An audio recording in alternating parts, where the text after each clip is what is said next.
എവിടെ പോവാണ്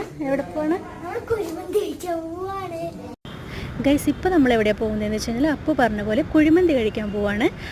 അതിൻ്റെ ഒരു കാരണമുണ്ട്. ഇംഗ്ലീഷിൽ കുറച്ച് പഠിക്കാനുണ്ടായിരുന്നു. അപ്പോൾ മിസ്സ് പഠിക്കാൻ കൊടുത്തിട്ടുണ്ടായിരുന്നു. അപ്പോൾ അത് പഠിച്ചു കഴിയുവാണെങ്കിൽ കുഴിമന്തി വാങ്ങി തരുമോ എന്ന് ചോദിച്ചു. കുഴിമന്തിക്ക് വേണ്ടി ആൾ വേഗം പഠിച്ചു. അപ്പോൾ ഞങ്ങൾ നൈറ്റാണെന്ന് നോക്കിയില്ല, ഞങ്ങളങ്ങ് പോകാമെന്ന് വിചാരിച്ചു.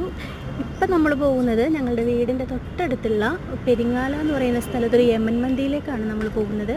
ഒരു കുഴിമന്തിയുടെ ഒരു സ്പെഷ്യൽ സ്പോട്ടാണത്. ഞങ്ങൾ ഇടയ്ക്കിടയ്ക്ക് പോകുന്ന സ്ഥലമാണ്. നമുക്ക് അവിടെ ചെന്നിട്ട് ബാക്കി കാണാം. ഓക്കെ. തെൻകിഴക്ക് തേൻ സിട്ട് ചെമ്പരുത്തി പൂമുട്ട് ചെല്ലം കൊഞ്ചുതേ താലാട്ട്